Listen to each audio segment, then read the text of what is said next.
Okay, good morning.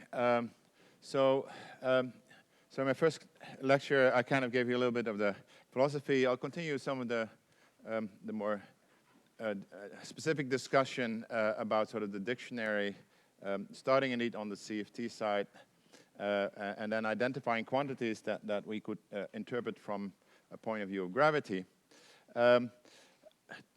Part of the motivation, of course, of that discussion is also to introduce some of the ingredients that actually define indeed the quantum system that we're using. Again, conformal field theory. Again, it's a field theory. The fact that it's conformally invariant indeed means that it has scale invariance, and essentially by definition, scale invariance, sort of a more fancy way of saying that is that conformal field theories is what we call a fixed point of the renormalization group. Renormalization group is telling you how things depend on scale, and if things are invariant, we call it a fixed point. And conformal field theories are of this type. One thing that actually will play a role a little bit later in my lectures is that, so what that means is that if I keep going to shorter and shorter distances, the theory will look the same. So in that respect, the theory kind of has what we call a UV, again, a fixed point. And I should tell you that if I give you a quantum field theory, and I write down the Lagrangian for a quantum field theory, almost all of the field theories will not be of this type. Basically, if it's an interacting theory and I keep going to shorter and shorter distances, actually, eventually, I'll probably run into trouble that the theory will not be well defined. There are only a very small class of theories that are defined in the short distance structure. Those are actually the asymptotically free theories or the free theories, or indeed conformal field theories. Most theories will become more and more strongly coupled if you go to shorter distances and eventually become essentially ill-defined. Nonetheless, we're going to be interested in these conformal field theories because indeed they have an amazing symmetry group. If I need to use the two-dimensional notation, then my coordinates, if I do complex coordinates, I have z and z bar, and essentially the conformal invariance follows basically, it's a bigger symmetry group, but it follows from scale invariance. So if I multiply my coordinates both with a number that I call lambda, so this is scale symmetry. And one of the properties of having scale invariance means that if you look at one particular quantity, which I want to talk a little bit more about today, which is the stress tensor, or the energy momentum tensor. Let's call it energy momentum.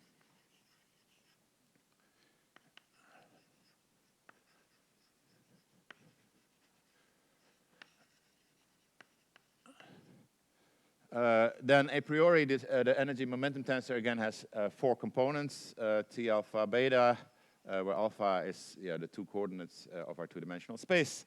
But it's a symmetric tensor, so there are only 3 components that are independent. And if we're using this complex notation, there's 2 components that are T, Z, Z. This often will just be called T. Then there's T, Z bar, Z bar, which is just often called T bar. And then there's the trace. And the basic consequence of having scale invariance is actually that this thing is traceless, and that these things actually, because the energy momentum tensor should actually be conserved, which is some conservation law. And if you make use of that, it basically tells you that everywhere, at least if there's not another operator at a particular location, that these functions, TZZ and TZ bar, are functions of just Z and Z bar. And this is a consequence of maybe an intuition that you might have, is that if you have massless degrees of freedom, because essentially CFTs you should think about of having kind of no length scale, so there are no masses in the problem, so anything that's in here would actually be massless. And if I would write down a massless wave equation, I just have left and right movers. And these are the left movers and these are the right movers, at least in terms of the stress tensor. And then indeed, it turns out that this particular property, scale invariance implying that the stress tensor is actually traceless, implies a bigger symmetry, which is known as conformal symmetry. And more generally, conformal symmetry indeed includes, of course, a bigger group that has also the Poincare symmetry, which is the usual space-time symmetries that you would have in any Lorentz invariant theory. And in addition, there's a thing called the conformal transformation, which is essentially obtained by also assuming that there's another symmetry, or at least not assuming, it implies that there's another symmetry where essentially you can invert these coordinates, z to 1 over z. And essentially what you can do is you can map the complex plane on the what's called the Riemann sphere by just sort of including the point at infinity. More generally, indeed, the conformal transformations, and here indeed I'm talking about 2 dimensions, of course, this is what we've been doing. You have the 2D conformal group, which happens to be indeed in 2 dimensions a bit more special than in higher dimensions, where essentially you can do arbitrary transformations. Let me call this thing for now z tilde of z and z bar going to z bar tilde, I guess, of z bar. So you can do arbitrary coordinate transformations independently on the z and the z bar, and it turns out that those transformations indeed will preserve essentially the properties of the theory. So these are true then symmetries. And this symmetry group is actually the one that essentially will tell us that if I have conformal field theories in 2 dimensions, that there's an underlying geometric story that very much already hints at the connection with gravity in 2 + 1 dimensions. Let me still mention one important subset of these type of transformations, which is the transformation where if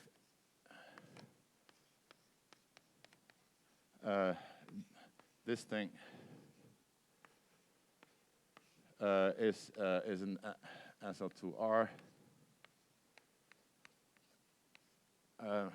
matrix, so the determinant is equal to 1, and I do these kind of transformations, that's the Möbius group, it's called, or it's actually the group of global transformations.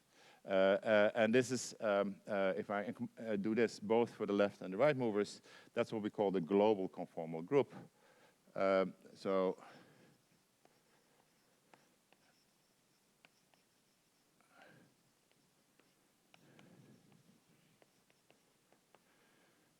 the global conformal transformations, and that's a special symmetry as well of 2-dimensional CFT. And I briefly wanted to mention that because obviously this is, again, part of the organizing structure that we'll be making use of.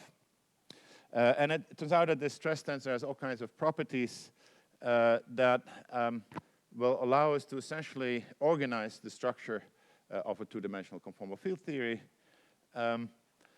And one thing that you've seen before as well, and again, the reason I'm writing down these formulas is because I don't want to necessarily assume that everyone knows this complete story, but many of you do. What you can do, typically, if this is an operator, you can do a Fourier decomposition of operators, because if this thing lives on a cylinder, you can do a Fourier series for every operator that you have. But if it's in Z notation, it's actually a Laurent series. And then, let me make sure I do this thing right. No.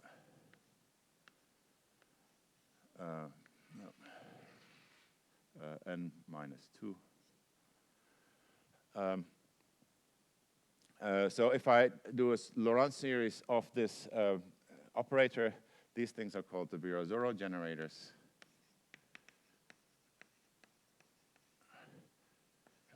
These are Fourier components of the stress tensor. And again, there's an infinite number of them. This is running over all the integers, and that's what the Laurent series does. And then famously, again, these things satisfy an algebra, because these things are the generators of this particular group. And if you think a little bit more carefully about how this group acts, it turns out that these things have to satisfy the same algebra as the algebra of generators of that group. And that's, again, famously the Virasoro algebra, n plus m. But then there is this additional term that comes out, which is n cubed minus n delta n plus m, which is essentially called the central term, and this number c is the central charge. And it turns out that in order to have something that we can compare with gravity, will often be in the regime where c will be a number that's much bigger than 1. And it's in this particular regime that we're going to actually be able to have a sort of a classical, almost a limit where the behavior of this conformal field theory will be encoded essentially in terms of properties of gravity. So again, this is a lightning summary of a chapter in a book on conformal field theory, but I still wanted to write it down so that at least we're all on the same page. There's a question potentially.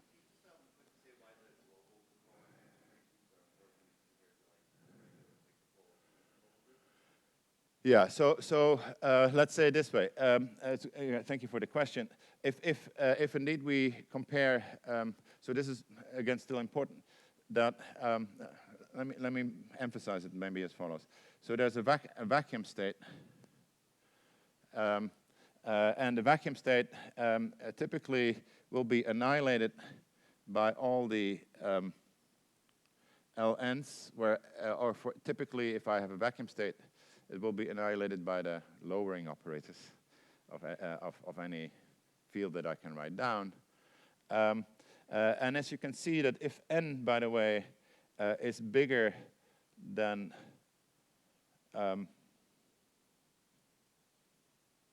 give me a second here. Am I doing this right? I'm still briefly.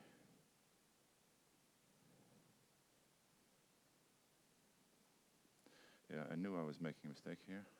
Give me a second here.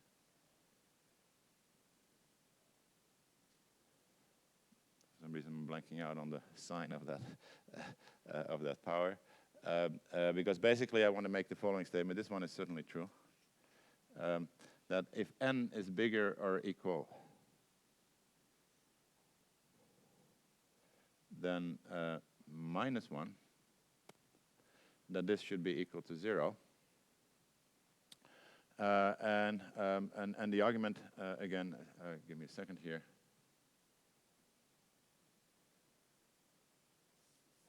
For some reason I'm blanking out. I'm pretty sure that it starts with a -2. But this thing looks somehow suspicious, but maybe that's still the one. If n is bigger than -1,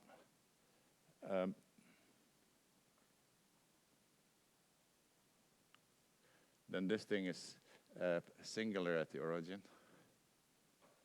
If n is smaller than -1, then this thing becomes negative, and it makes this thing regular at the origin.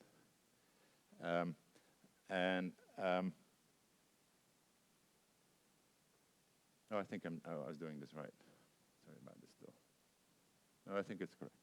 The thing is that among the things that are annihilating the vacuum, one of them is L0, and L0 is going to be related to the Hamiltonian.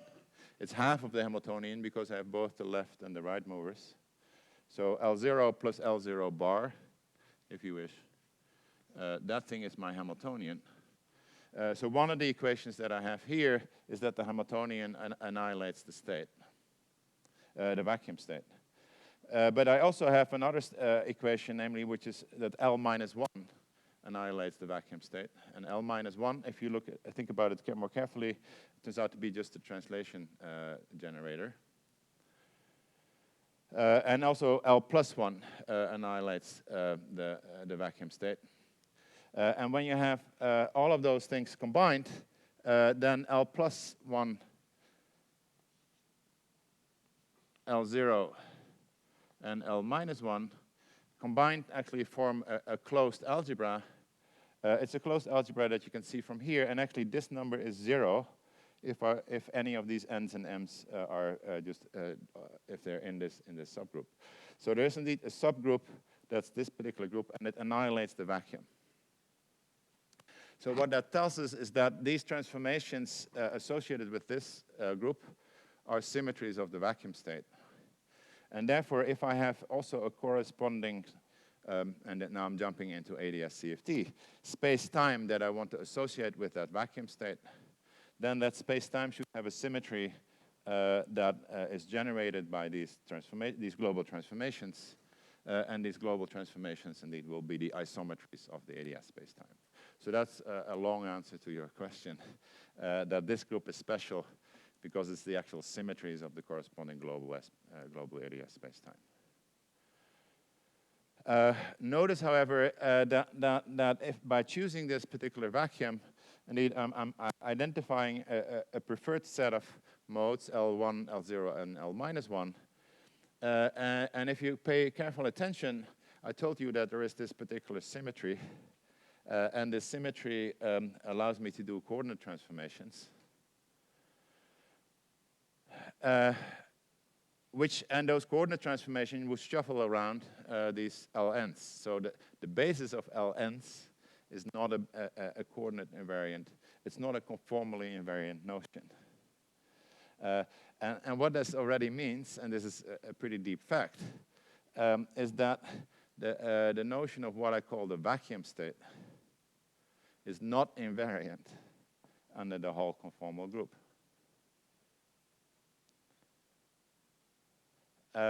So that's an example of what we would call a softly broken symmetry.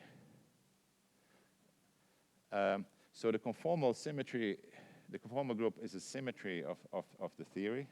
It will be a symmetry of the Lagrangian. It will be a symmetry of the algebra. But it's not going to be a symmetry of a given vacuum state. And therefore, the vacuum state will actually break the conformal symmetry. And this is part of a sort of a theme a little bit that's building up also in the literature, is that if you have these kind of systems like conformal field theories, indeed, as I mentioned, they don't have a length scale, which means that, at least intrinsically in their theory, in the formulation of the theory, it also means that especially if the spectrum is very dense, they'll have what we call soft modes, so they can have sort of low frequency excitations. And among those low frequency excitations are actually degrees of freedom that essentially will generate these transformations. So if I basically think about this conformal field theory as a fluid, and I put it onto a particular space, and then I can start acting with these transformations, which means I'm moving the conformal field theory around.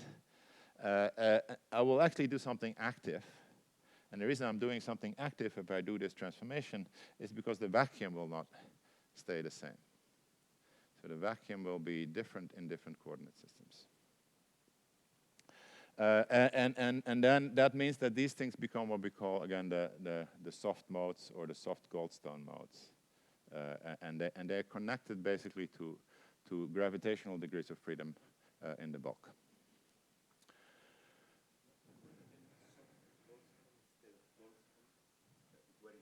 Yeah, of course. Goldstone modes are always kind of associated with some infrared, at least symmetry breaking.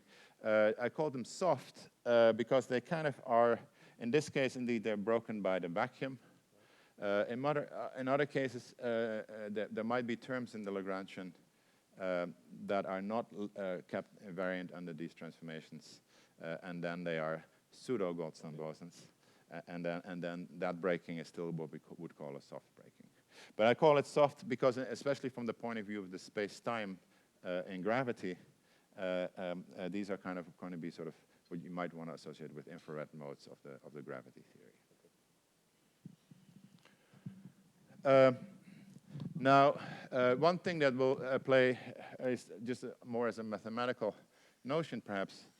Let me still make two comments. In case you haven't seen this thing before, I'm giving you a homework exercise.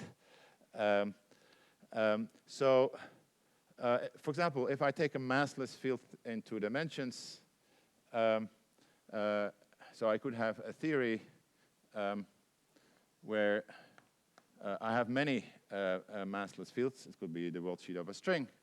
And then, if indeed we would use complex coordinates, I could write it maybe in a more general notation where I'd use a world sheet metric. But if I have, this is one way of writing the string action, if you wish. Let's do it this way.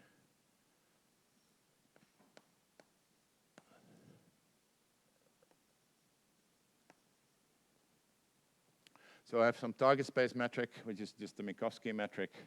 I have scalar fields, xm, which are fields, and I write down this action. Then the corresponding stress energy tensor is obtained, and maybe I shouldn't indeed have written this down in the covariant form.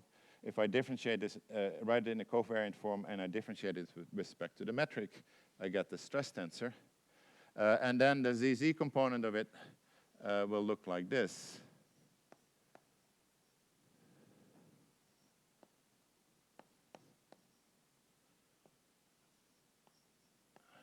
Where these derivatives, this is the Z bar derivative, this is the Z derivative. This is again two Z derivatives. Sorry, Mn. And now suppose that M and that N goes from 1 up to some number, let me call it big D. So that's a D-dimensional space. One of the problems of defining the stress tensor this way, classically it looks like an OK equation, is that once you go to the quantum theory, X are operators.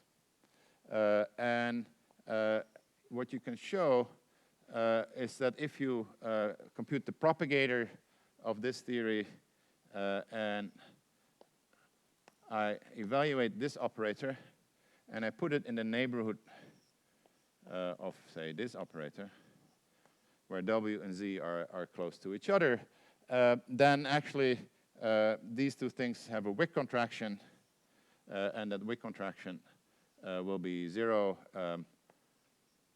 if M and N are different, but it will be proportional to this eta Mn tensor divided by Z minus W squared. So one of the problems of defining this particular operator is that these two operators are actually living at the same point. And therefore, what you would have to do is you would actually have to what we call normal order this operator. And the way we normal order operators is by taking them at different points. And then we take the limit where W goes to Z, but we're subtracting then precisely the piece that will be singular, so that the limit will be finite. So if you take that particular definition of the stress tensor, and now I have to have. So this is only, I'm only defining here for you the normal ordered thing. That's what this limit is. If you now look carefully at, if you take this limit, this is homework exercise.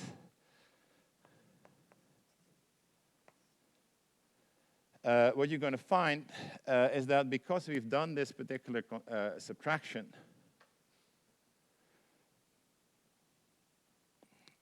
this object on the right is no longer invariant under, doesn't transform as a normal tensor under those conformal transformations. And it's true, by the way, that this particular Wick contraction actually makes use of a choice of a particular vacuum. this Wick contraction makes use of a certain coordinate system. And indeed, if you do this thing, this normal ordering is defined relative to a certain vacuum, and then indeed these properties are exactly correct. That these properties are true for this particular tensor relative to a certain vacuum. But if I would go to another coordinate system, that property will no longer be true. And what that means is that the stress tensor has an unusual transformation law, which I'm going to write down, I guess, on this blackboard. Normally, if I have a stress a tensor, and I would go to another coordinate system, and instead of doing all these tildes, let me do it in terms of a W. So I do a coordinate transformation. Maybe this is slightly confusing, but okay, I go from Z to W of Z, and I'm going to ask how are T of Z and T of W related? Then if this is an ordinary tensor, then I would do this. This is the tensor law of a tensor with two indices. Sorry, yeah, this is correct. But now it turns out that there's another term that arises here. And if you do that computation carefully enough, and you do that coordinate transformation over there with that definition with the normal ordering, you're actually indeed going to find that there's another term in the transformation law, which is, has a funny notation, which looks like that. And this thing is known as the Schwarzschild derivative.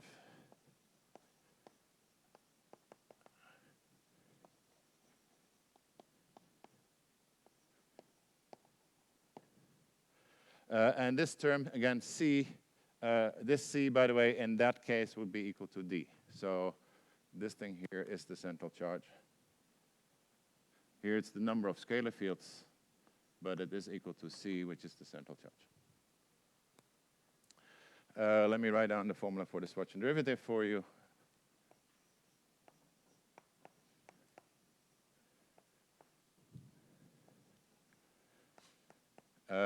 Prime means differentiating with respect to Z.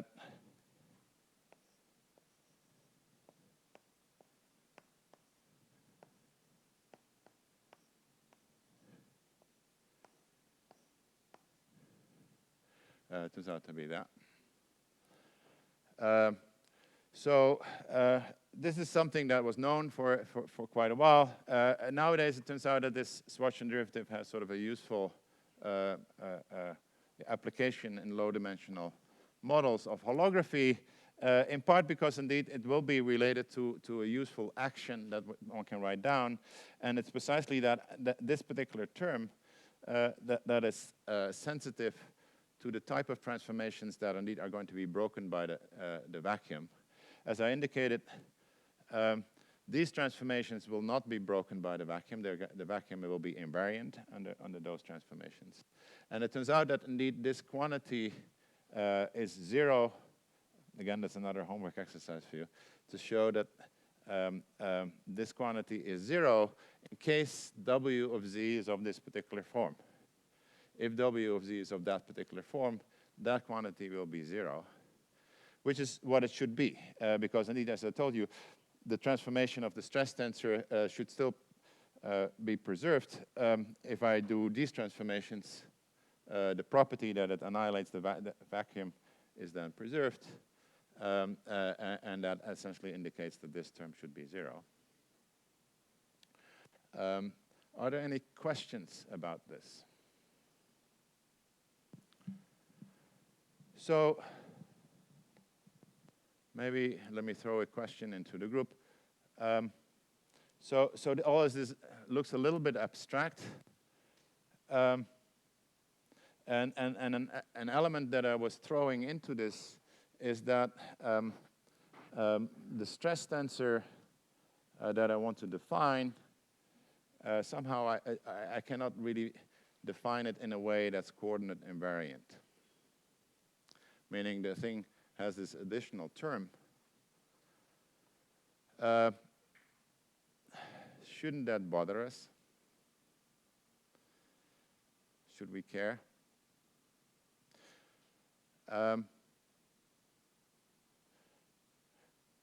Maybe we shouldn't be too bothered by it, meaning that if I have a symmetry, so this was a classical this is a symmetry of the classical theory, and what I'm telling you is that the quantum theory still has the symmetry, but it has this additional kind of maybe seemingly annoying extra term. But let me ask the following question. The fact that the stress tensor seems to be coordinate invariant, does that ring a bell?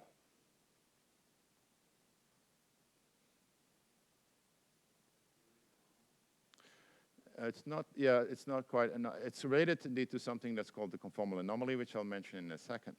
By the way, indeed, I can get to that point. Let me first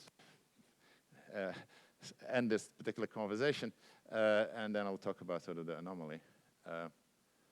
Any other comments? So has Rindler space been discussed? Accelerated observers.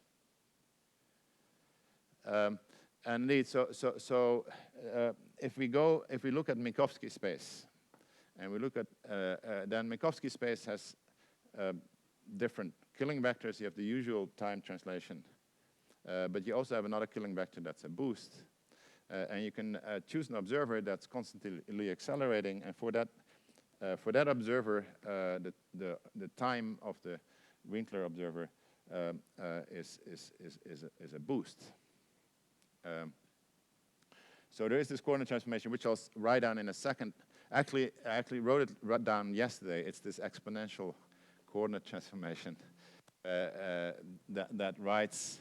So if I write Z, maybe I should do it here, as e to the tau plus I theta. This transformation is actually very similar to the coordinate transformations, and I do the same thing for Z bar, I guess, with e to the tau minus I theta.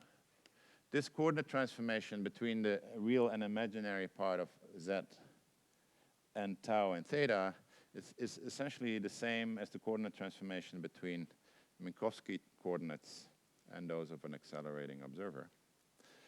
So this is an example. If I call this thing here, I call this thing W, then this is a conformal transformation of that particular type. So indeed, Z is e to the W, Z bar is e to the W bar. This transformation is not of this type, and therefore this transformation will indeed generate energy, meaning it will generate a term of that type that's non-zero. This thing will be non-zero. I discussed this transformation yesterday, and indeed, if Z and Z bar live on the complex plane, which is what I was assuming, then W, which is tau and theta, naturally parameterize the cylinder. So if this is the cylinder on which W lives, indeed, what I'm going to find is that even though I'm starting out with a theory that has zero energy in the vacuum state, if I write down the stress tensor on the cylinder in W coordinates, I'll find that there's actually a constant contribution to the energy. And that contribution, again, should ring a bell. That if I put a scalar field on a finite cylinder, I get a vacuum energy. And what is it called? That's the Casimir energy. Maybe that's why C is called C, although it's called the central term. But it turns out that basically, indeed, I'll find a Casimir energy on this thing, and that Casimir is proportional to C on this cylinder. If I go to Lorentzian signature and I do the same thing, then basically what it means is that in this coordinate system, I will have an energy. I will observe an energy flux, which looks like the Casimir energy on the cylinder. But if I go to Lorentzian signature, the analog of the cylinder coordinates will actually be the Rindler coordinates. And the Winkler observer will see, indeed, a non-trivial energy because it actually will see a thermal state. So the fact that there's sort of particle production as a consequence of acceleration, you can kind of view this term as representing that particular Hawking Unruh type term. Okay? So that's another motivation sort of for why this is actually an interesting physical object. Any questions about that? Central charge were 0, this would not happen from that viewpoint. Yeah, good question.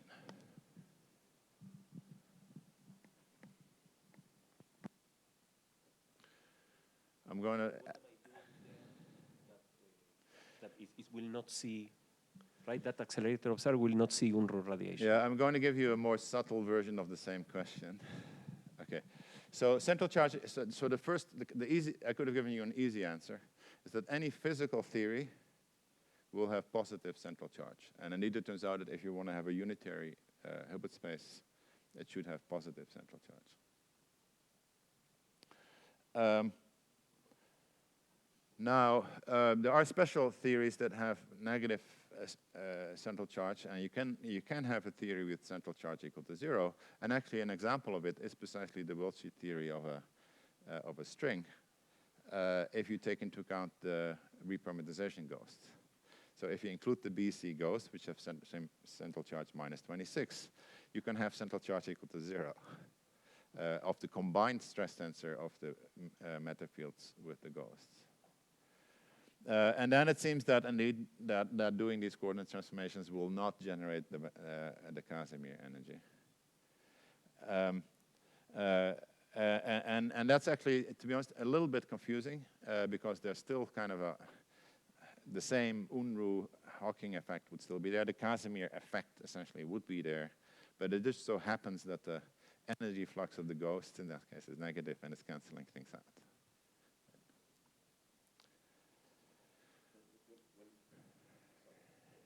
If you want, we'll leave it to the discussion session. But when we get a Unruh, so we just probe and accelerate the observer, right? That is either a scalar or a fermion.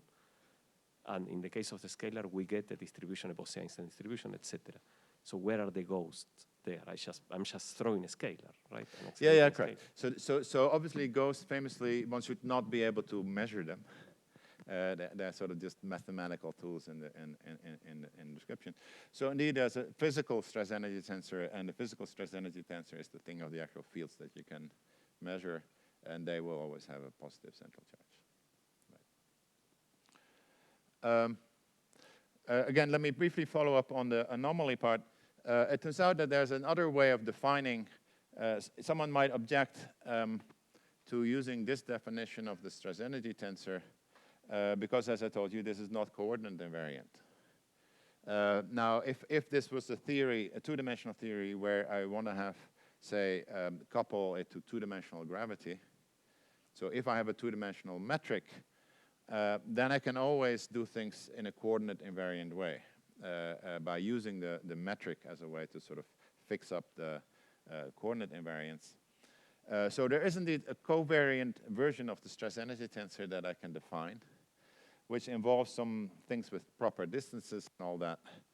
And then it turns out that basically what happens is that all of this still works. I can indeed have a covariantly conserved stress energy tensor, which, however, at that point is no longer traceless. So if I put this theory on a two-dimensional surface with non-trivial metric, then there will be a term which is known as the conformal anomaly, and here I'm not 100% sure of the pre-coefficient. Some number, let me just put that here. There will be some number here, I think it's 48. Times the Riemann scalar.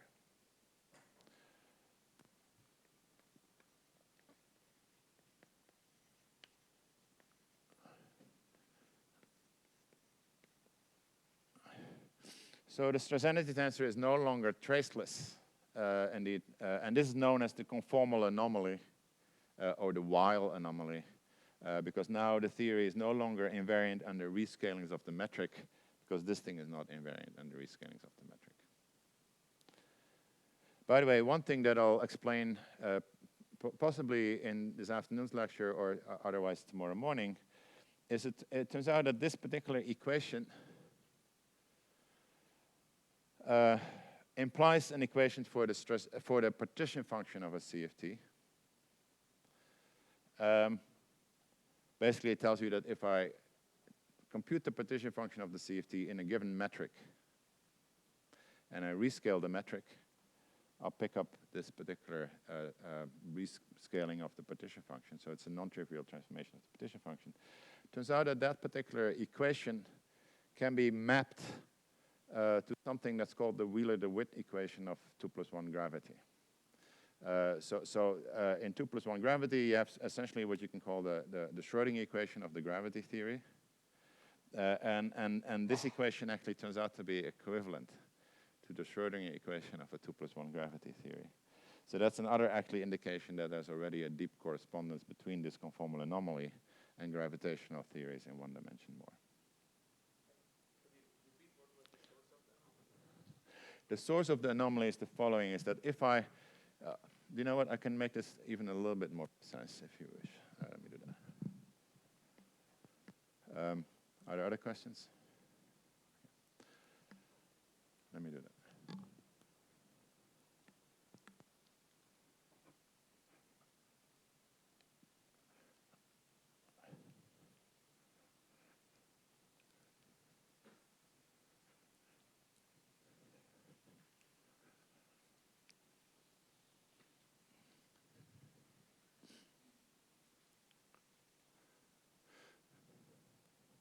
So this equation here implies that the stress tensor is not invariant under coordinate transformation, and someone might object that that seems like an unnatural thing to do.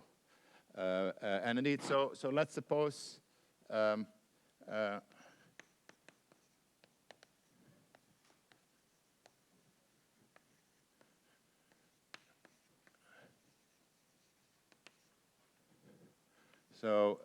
my coordinate system in 2 dimensions, I can write it like this, dx beta. So this would be a general 2-dimensional metric. If I go to something that's called the conformal gauge, again, this is a 2-by-2 metric, symmetric matrix, and I can use coordinates, choose coordinates where this metric actually becomes diagonal.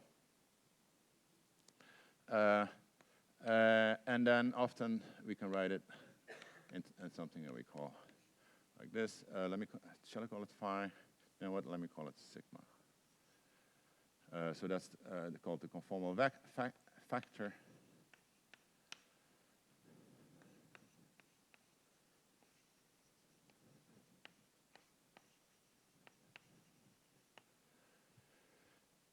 And indeed, it turns out that if I would have written down the covariant action of this theory in that metric, and then I go to this coordinate system, you can easily see that this thing drops out of the action. And the reason is that there's a square root of g here, and there's a g with some upper indices, and this thing drops out. So this thing is not part of the classical action of the theory. Now I can do the following thing. I can write down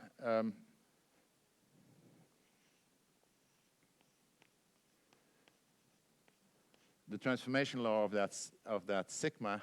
So this thing again looks like this, but I still have coordinate transformations that are indeed of this type.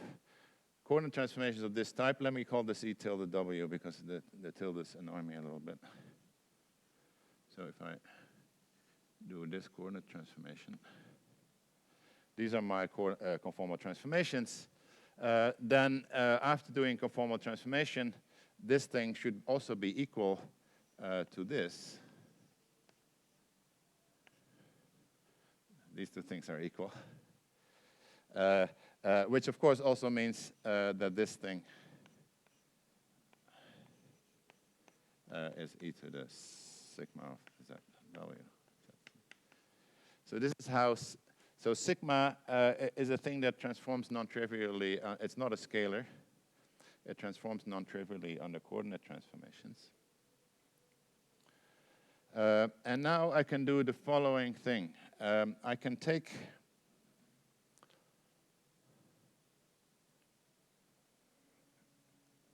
the following, let me call this T of sigma.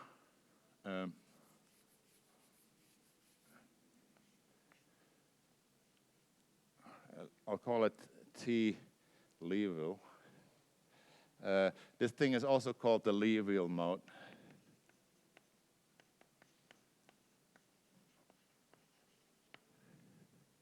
For reasons that will become clear in a second. If I take the following thing, and I'll put a C in front of it, and I apologize that it may not entirely get the prefactor completely right.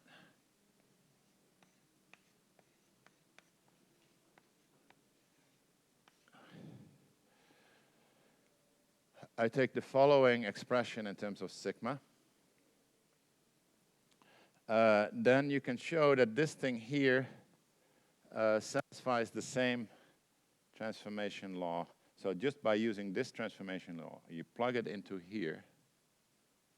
Sigma is no longer an actual quantum field at this point yet. It's just sort of an auxiliary quantity that I'm introducing, which is the metric. But I use this particular combination.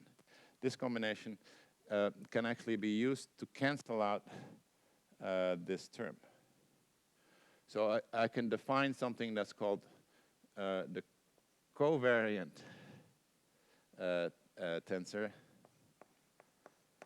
which is that object, T of Z plus TL of Z, where TL of Z is that particular object. And this thing is invariant.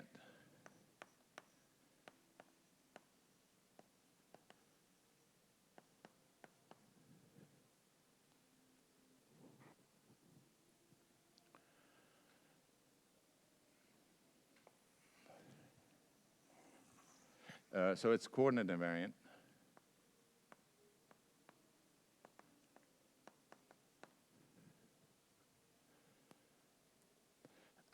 And indeed, I can make a covariant stress energy tensor such that this is equal to 0.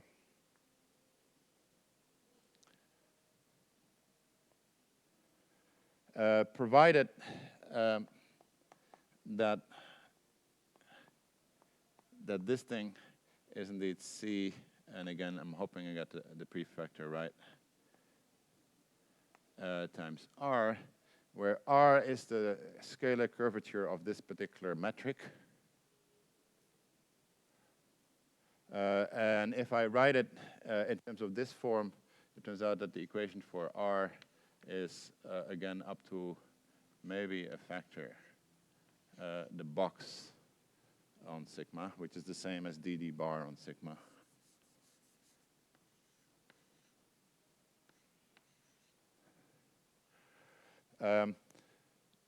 So what you can verify is if I take the d bar of this object, the covariant d bar on this object, and I take the d on this object, and they cancel out, which is actually what's being used to prove this particular equation. And indeed, one needs this particular extra term in the trace in order to make the stress energy tensor conserved. But then the property that we've lost indeed is that the trace of the energy momentum tensor is 0. So this is sort of the way in which I can sort of covariantize the theory, make the theory coordinate invariant. But then it's the conformal anomaly that carries sort of the quantum difference between the quantum theory and the classical theory, if you wish. So that's the way in which the conformal anomaly comes about.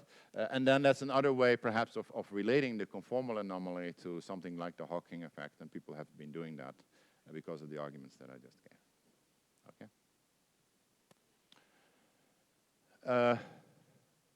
Is that good? Okay. Other questions? Okay. So,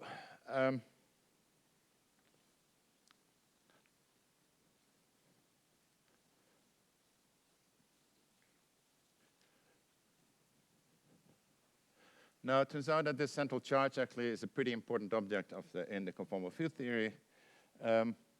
Quick question again, the Cardy formula, has that been discussed? Do we know how to derive it? Has been mentioned. Okay, good. Okay, one of the homework exercises, I'm going to write down the Cardy formula for you.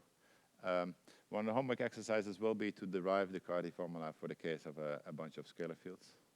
So what is the Cardy formula?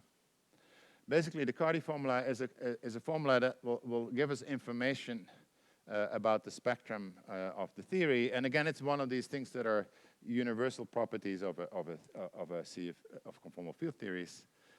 And indeed, the thing that it will make use of is this thing that I mentioned, that if I put,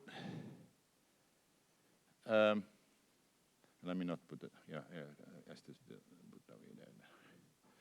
if I put the theory on the cylinder, that the stress energy tensor will actually be non-zero. It will be proportional indeed to essentially a number, roughly C over 12, and what that, minus C over 12, I think.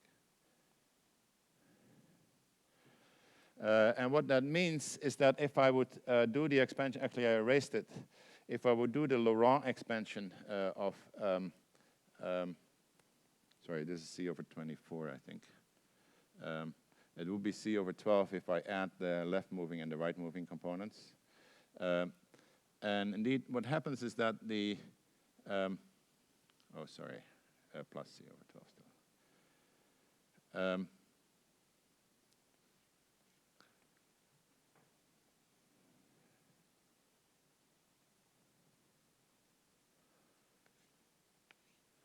That the vacuum state is no longer just simply annihilated by L0, so it doesn't just have simply zero energy.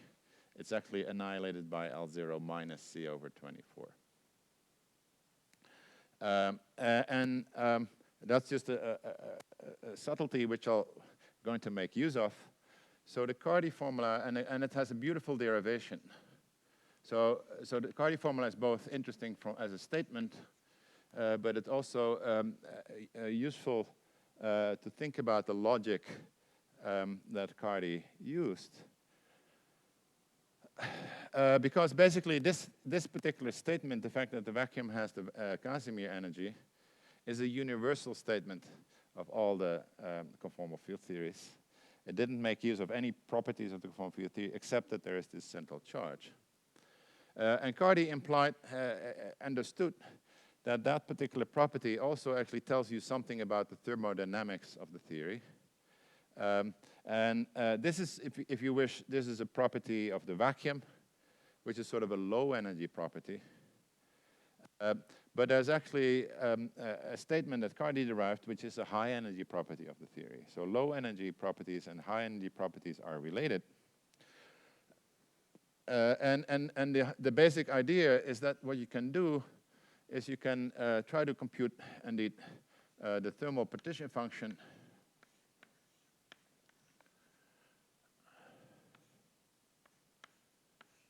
of a CFT. So, and here I'm taking the trace over the Hilbert space of the CFT. That's the CFT partition function, which will be a function of beta.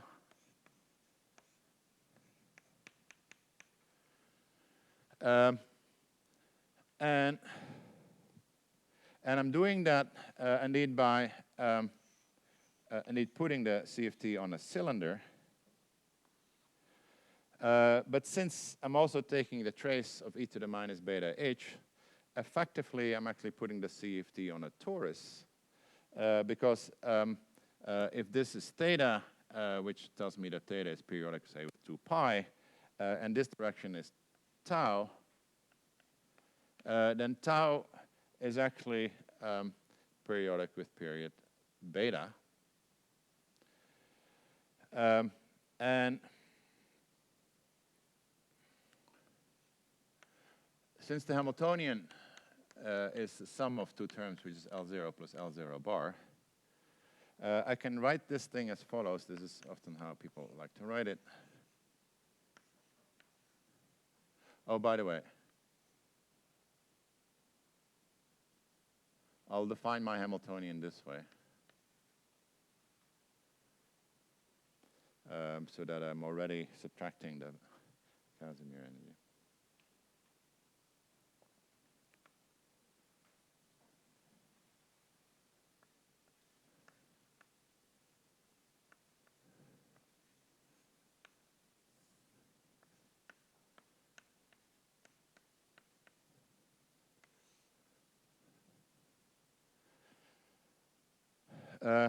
This thing here I can write like that, where Q is e to the minus beta.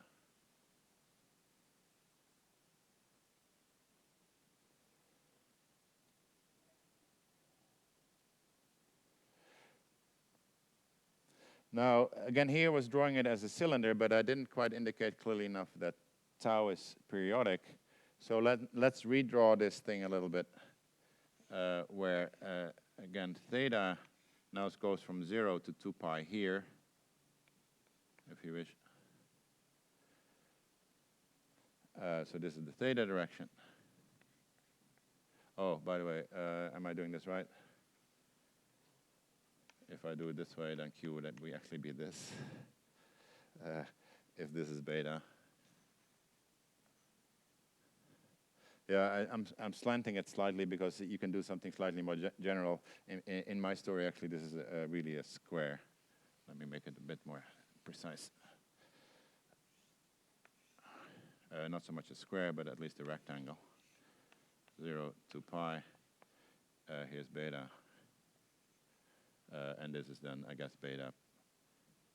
I times beta plus 2 pi. So what I'm doing, I'm actually writing down now a coordinate, and maybe this is what I should have done before, actually, where this is my complex coordinate. This is the W plane. Theta goes this way, it's periodic with 2 pi. Tau goes this way, and it's periodic with beta. So I'm identifying this with that, and this with that. So this is essentially what I need to do in order to compute this object, I need to compute the path integral on this particular rectangle.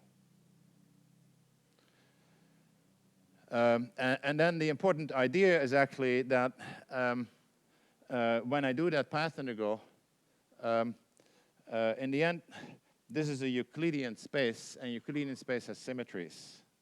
And one of the symmetries is that I can actually rotate this thing by 90 degrees. And that the thing should actually not change when I rotate it by 90 degrees. And so essentially what that means is that if I take the high temperature limit, so the high temperature limit, by the way, corresponds to beta equals 0, which means that this side becomes very short.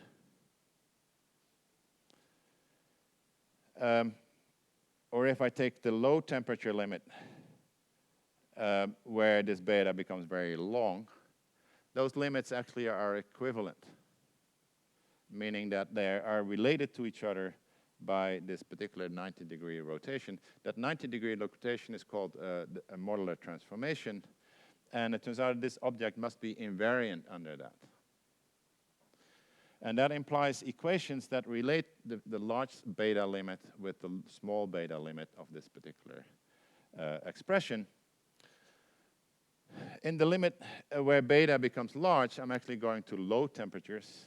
And then it turns out that basically this trace, if beta becomes very large, then in this trace, the only state that will contribute will be the vacuum state. Because all the other states are being suppressed by e to the minus beta times their energy. And in the large beta limit, the vacuum state dominates. And then it means that this particular vacuum energy is the one that actually will dominate the behavior at large beta. So therefore, since there's a symmetry between large beta and small beta, so modular invariance,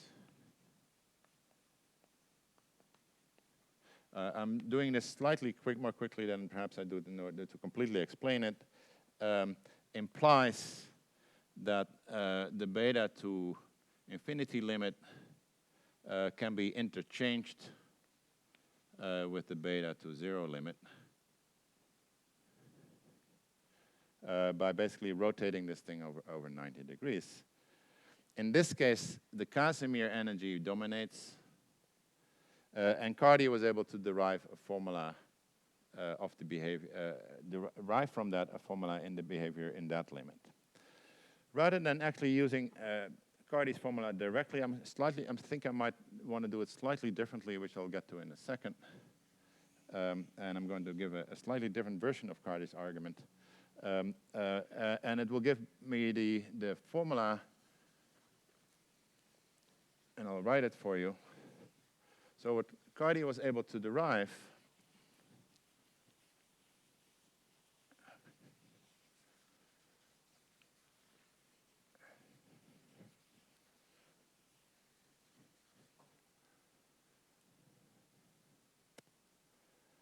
so let me use Cardy's formula. So basically what he's saying is that L0 is 0 in the vacuum. So if beta goes to infinity, the dominant contribution will come from this minus c over 24 that sits here. And if I combine everything,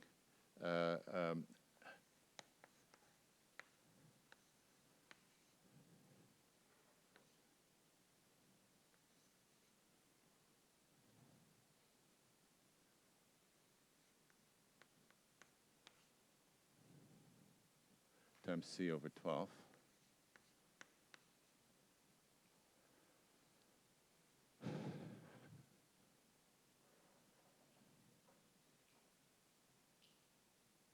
Give me a second. Yeah, maybe I should have rescaled my theta. Do you know what? Let me get rid of this 2 pi. I rescale my theta coordinates because conventionally people call this thing 1, and I get myself a little bit into trouble by keeping that. So I just rescale my definition of theta so that this becomes 1, and then I think this is the more accurate equation. This also rescales my definition of what I call beta by just doing the overall rescaling. So basically this is happening where beta goes to infinity, which is the lower temperature limit where this thing dominates. And it basically means that since this is equal to, because now the modular symmetry is just beta to 1 over beta.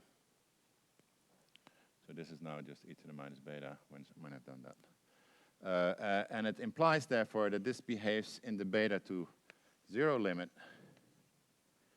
as e to the minus c over 12 beta. And if you now use this particular behavior, since this is now the high temperature limit,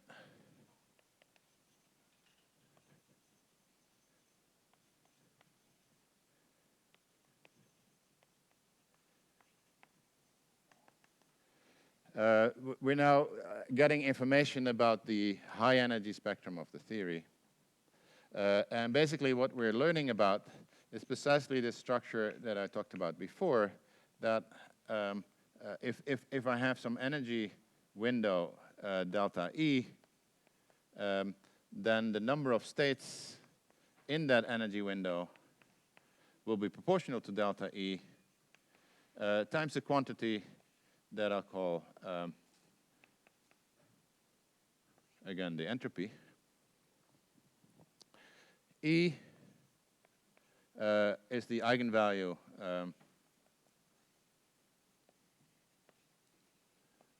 of H, which is the eigenvalue of L plus 0 bar. And from this function, and this is again homework, you should be able to derive that S of E is equal to, turns out to be, no, it's true, I'm still confused about my 2 pi's and all that.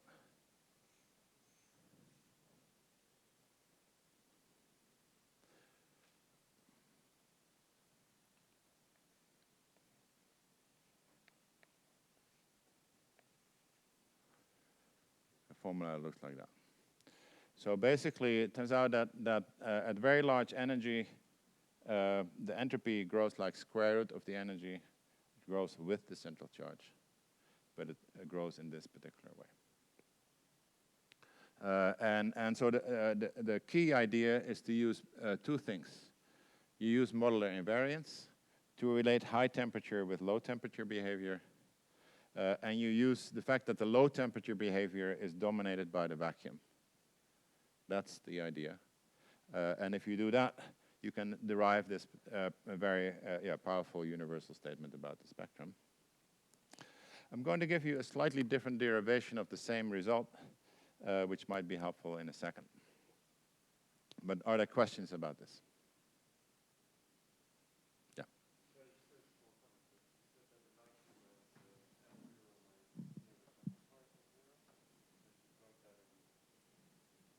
Yeah, okay, it's true. Give me a second. Let me make sure that I'm doing this right.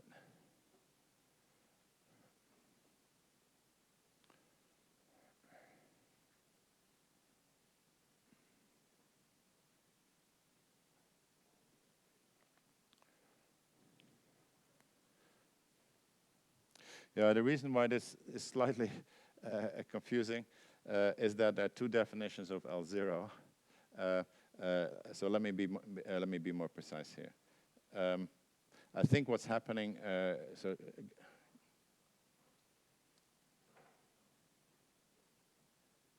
Yeah, because as I said, I could have defined L0 as doing the contour integral in the W system in the W coordinate system.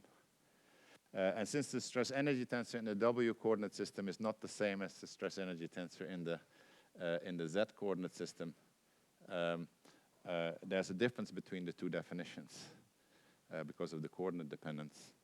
And I think in my convention, let me make sure, I think the L0 is actually defined in the Z coordinate system.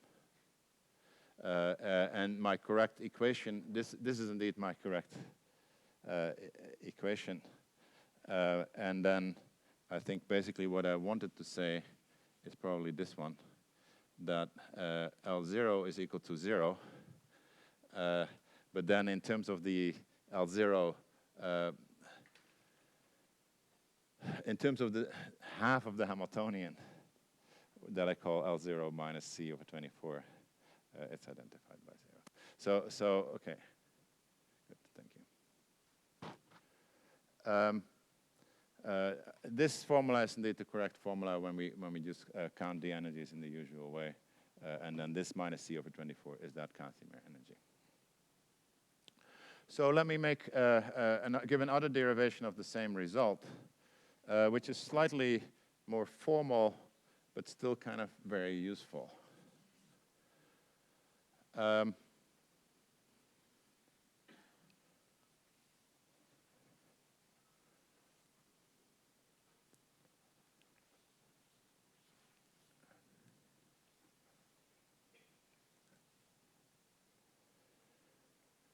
So I can continue here.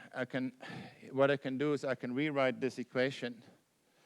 Basically, because the Hilbert space of a conformal field theory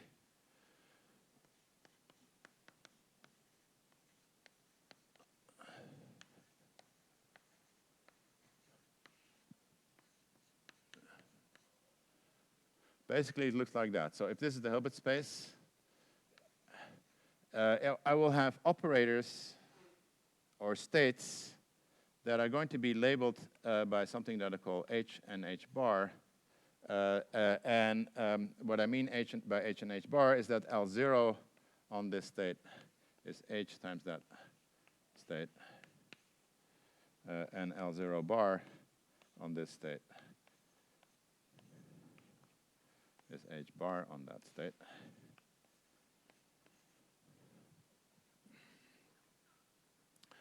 Now, as I mentioned, only if I have the vacuum state, this happens to be equal to 0, and the same is true also for L bar minus 1. But in general, when I have these states that are called primary states, they're going to be annihilated indeed by the positive LNs, including L0. Oh, no, sorry, not L0. L0 is doing this. All the negative LNs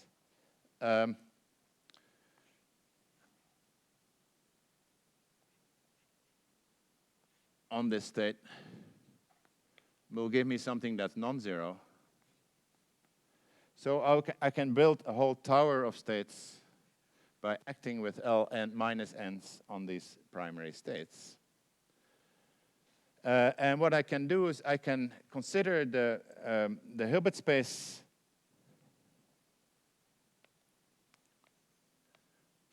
which I might call H sub H. That's obtained by acting with L minus n's on this primary state. I have an H bar, that's obtained by acting with L bars minus n's on that state. And effectively, the Hilbert space of the CFT splits up in this particular way. Okay. Now, what that means is I can write this particular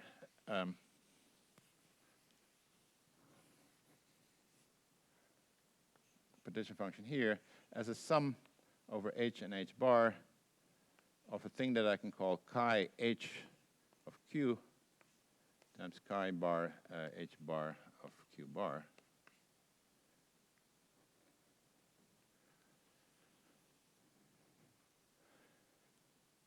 And so these things are called conformal blocks.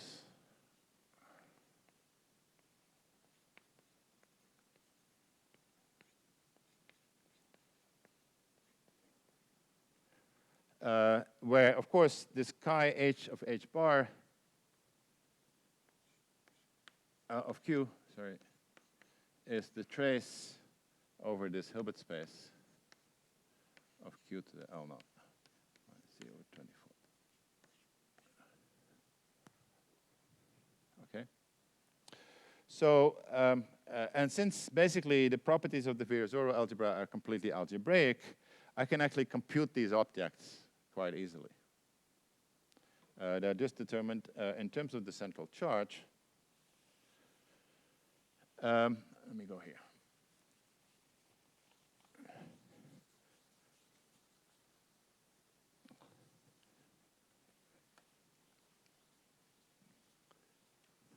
I'll write them down for you, actually.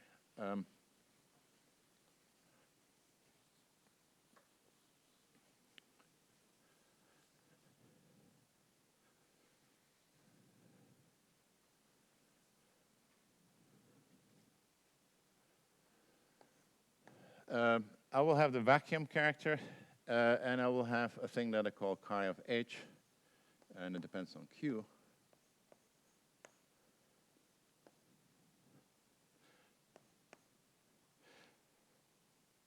By the way, I erased the free boson field. You can actually do this computation for a free boson field, and you can compute that thing for a free boson field. And essentially, what you have to do is you have to write down the Fock space of a free boson, and you take the corresponding trace. There's a quantity that will show up in the free boson calculation, which is known as the eta function. Let me write it down for you. It's Q to the power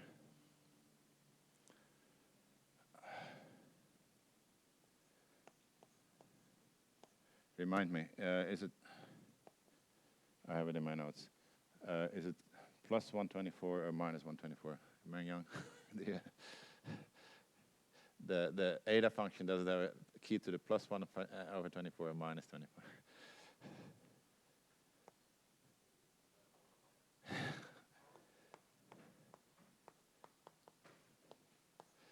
That's the eta function.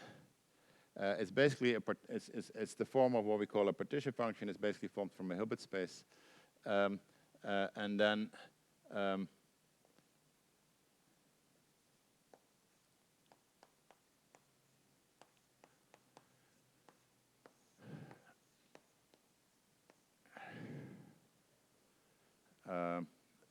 yeah, I still suspect it might be minus, but it's a plus. Okay, good. Okay, good.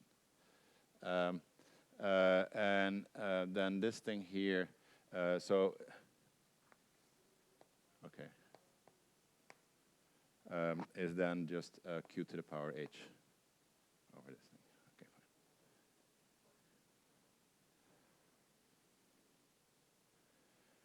fine. So that's what these things look like. And essentially, again, this is computed by just sort of counting states and the corresponding energies. Now, it turns out that once you have the explicit form, you can actually verify that if I do the following, indeed, if I have this q, which I defined as e to the minus beta, and indeed I do, do you know what? I'm going to be a bit more precise now. Indeed, I was getting myself a bit hung up on factors of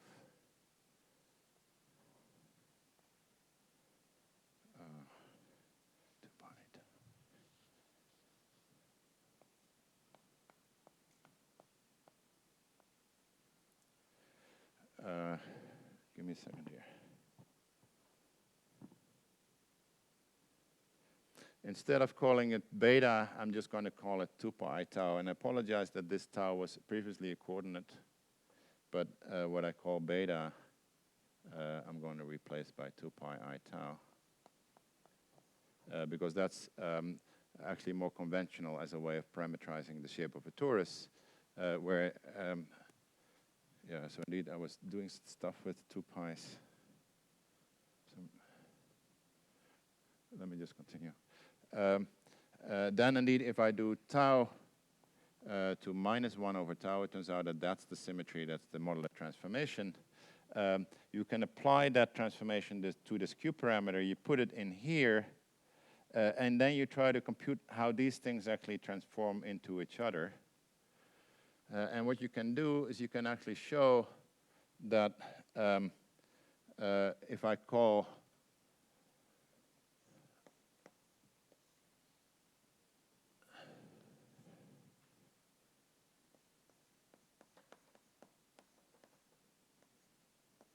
so this is the modular transformed vacuum character. So this is called the vacuum character. It turns out to be given by the following formula.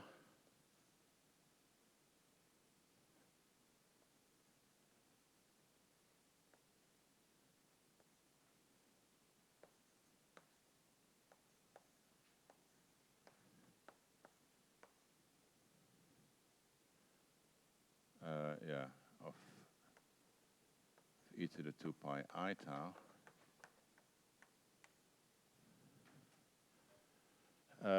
Where P and H are related in the following way. That H is C minus 1 over 24 plus P squared.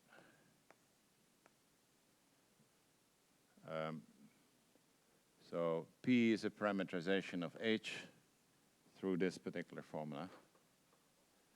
And it turns out that it's a little bit more convenient to write it in terms of this quantity P.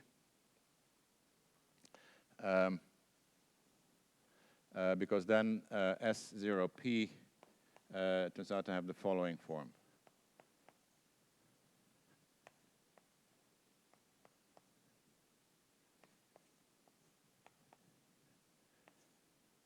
It's sinh, actually.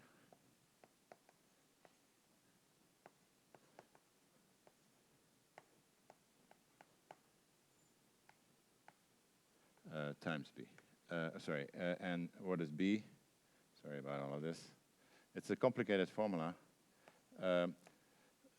B is related to the central charge, so B parameterizes the central charge through the following formula.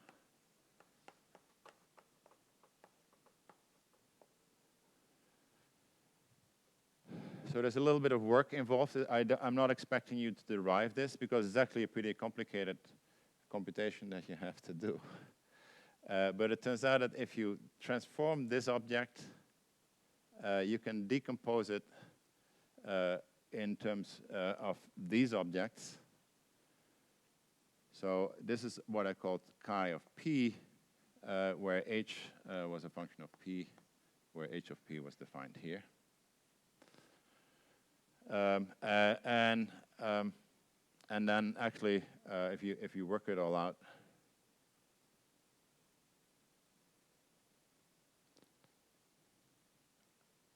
right. So by the way, here's one thing that actually is important.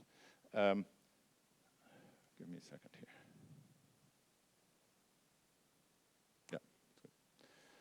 Yeah. Yeah, so the vacuum character by itself does not depend on the central charge, but the modular transformation indeed depends on the central charge through this B thing. So this thing here is called the modular S matrix.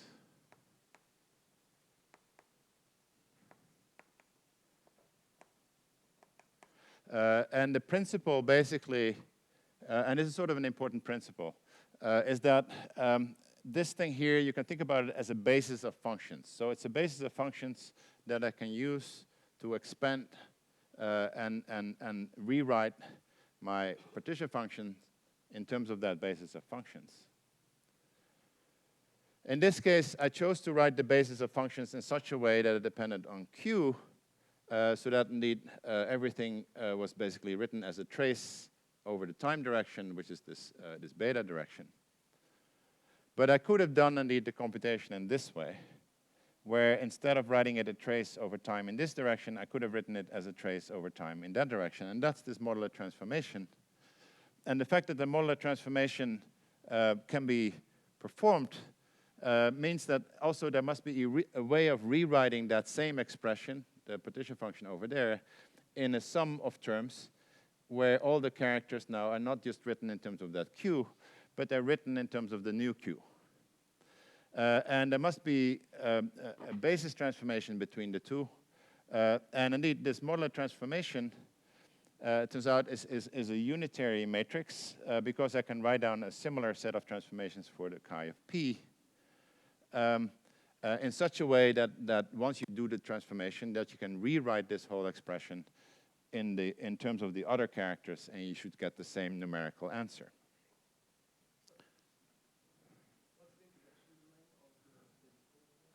It goes actually from 0 to, yeah, good question. Goes from 0 to infinity. So there's already something funny. Minus infinity to infinity. Good. No, let's make it 0 to infinity. So indeed, h is being parameterized in this way. The reason why it's actually interesting why this works this way is that this is the vacuum character, and I'm decomposing it indeed in terms of the character in the dual channel.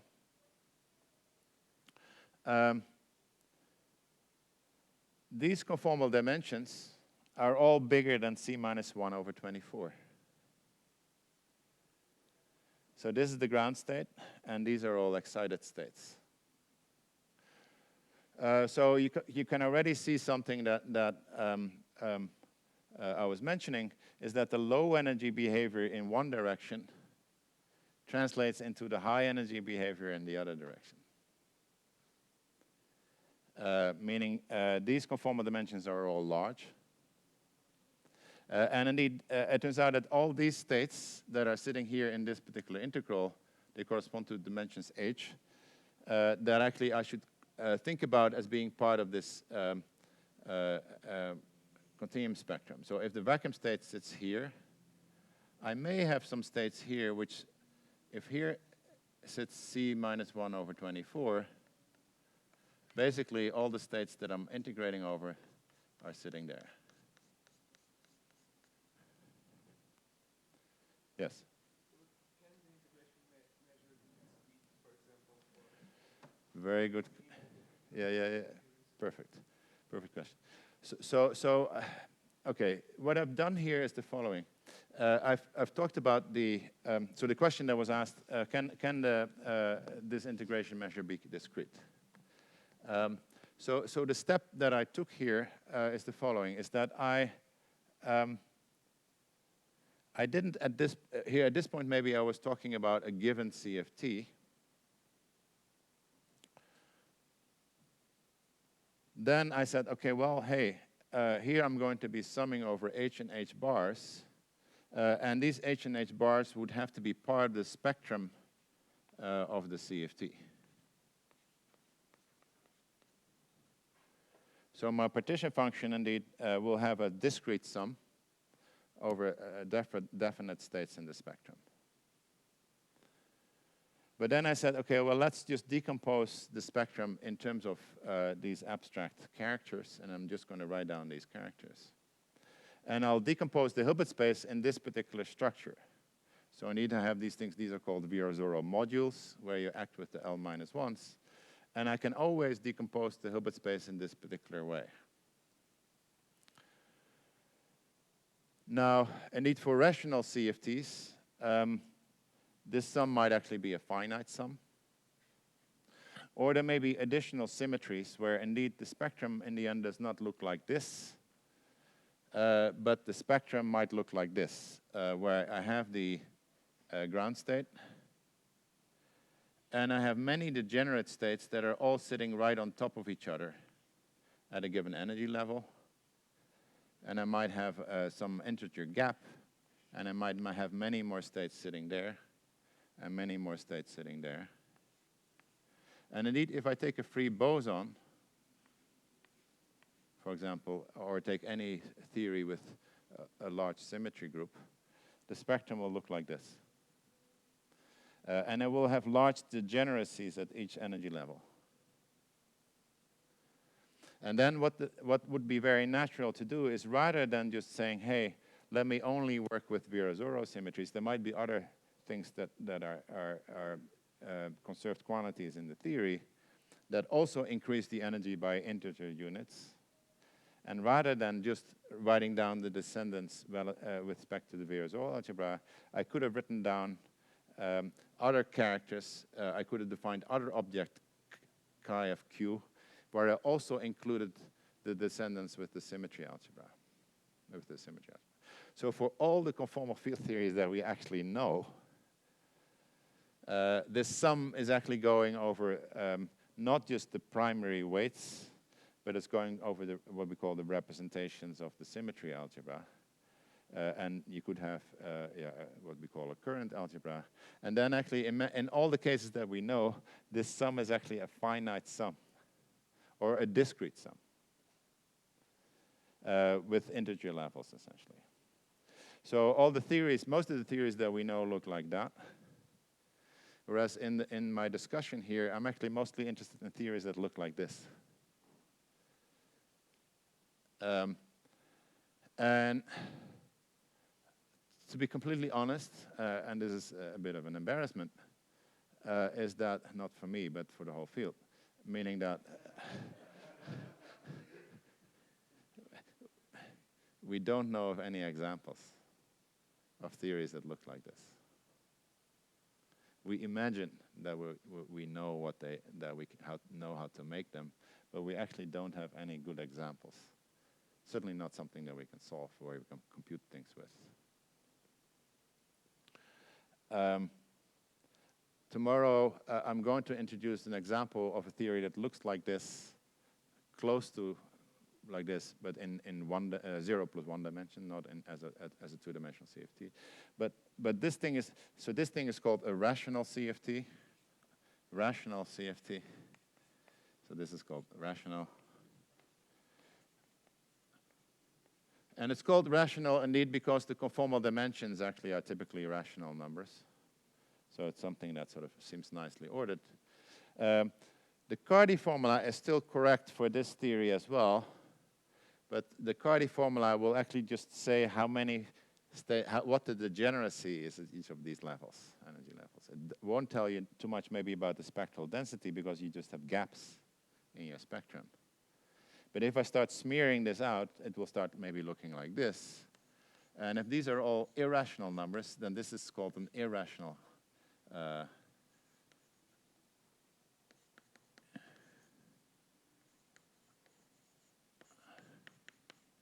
and the idea is that holographic CFTs should be of this type. Yeah. Does the Cardy formula give you, because I know for irrational CFTs, or like holographic CFTs, you start to get the dense spectrum like minus C-1 over 24. I'm familiar with the fact that for holographic CFTs, you start to get the dense spectrum right at C-1 over 24. But for rational CFTs, don't you not start to get like the Cardy formula apply until like actually like you get asymptotic energies? Or am I misremembering? Yeah, so for the Cardy formula, you do get asymptotic energies.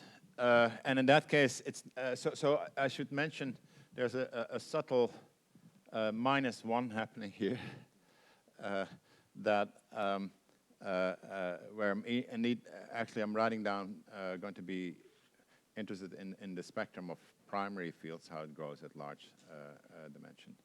So if I would look at minimal models, at that point there's nothing happening at high dimensions, so there's no such thing as a Cardy formula for minimal models, except there is a Cardy formula for minimal models if you only for the descendants. So if I include the descendants, then I still have this particular structure, and then Cardy will still tell me what happens at very high energies. And in that case, precisely the C that sits in the Cardy formula will actually imply a restriction, that the growth at high energies is actually maybe less than you might have expected, and it actually tells you that there are things that are called null states, that L minus n's. So indeed, I should have mentioned, these formulas that I wrote down for the characters assume that C was bigger than 1. Otherwise, I wouldn't have been able to write down these formulas. Thank you.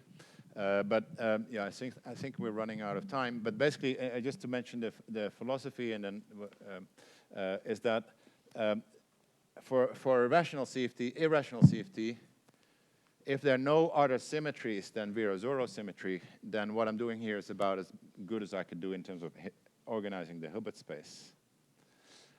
So the Virasoro symmetry is the minimal symmetry that a CFT can have.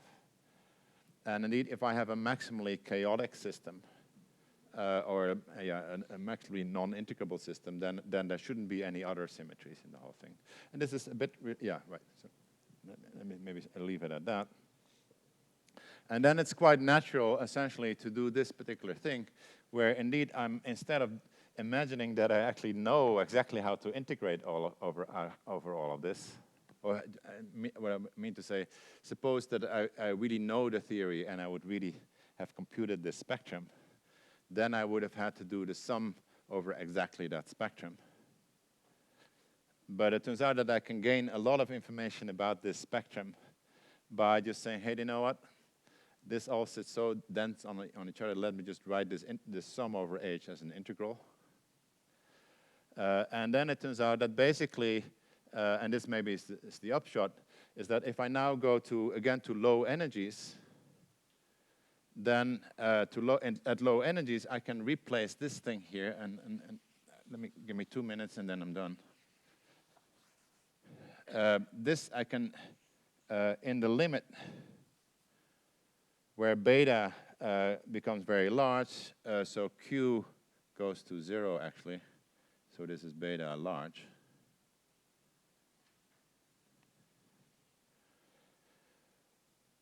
Then the vacuum character dominates.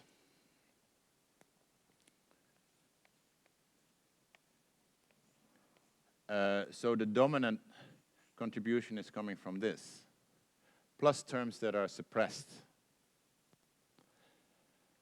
So if I know that for beta large the thing looks like this, and I know that I have conformal invariance, that I can interchange beta large with beta small, then I can actually use that transformation on the left of the blackboard to rewrite each of these things as an integral over P. So use the modular transformation on this thing, and I can use the modular transformation on that thing. So what I claim is that this quantity S0P times S bar 0P, so the S0P for the left movers, times the S0P for the right movers.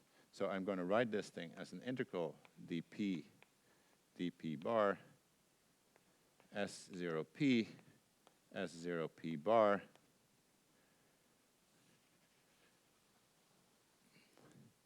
times the character chi p of q. Let me call q tilde the one with the other q parameter, q bar tilde. And this thing here, this thing is e to the power s cardi of h and h bar. Because basically, indeed, I've now rewritten my partition function because of the modular transformation. So I've used the fact that this thing here, again, is the modular integral dp S0p chi p q tilde. I plug that in there, I get that formula, and therefore S0p is actually the thing that counts the number of states at high energies. So homework, again, if you take these formulas here, verify that if P gets large, so H gets large, this sinh will grow like an exponential, and you go through this formula, and that formula is equivalent to the Cardi formula. And this is basically Cardi's derivation. Okay, I think I've run out of time. Thank you.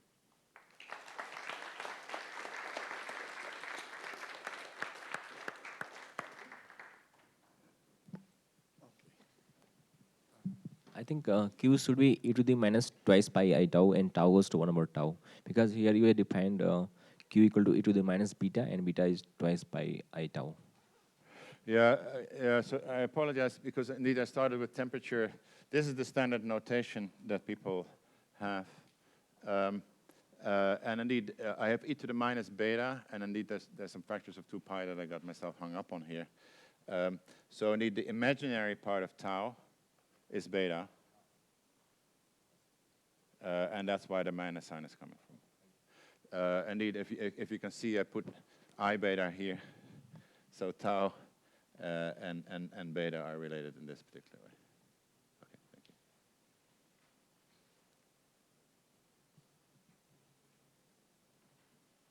More questions?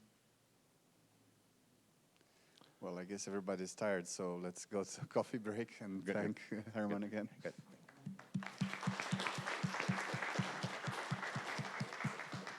So let's come back at 20 to 12 in 20 minutes.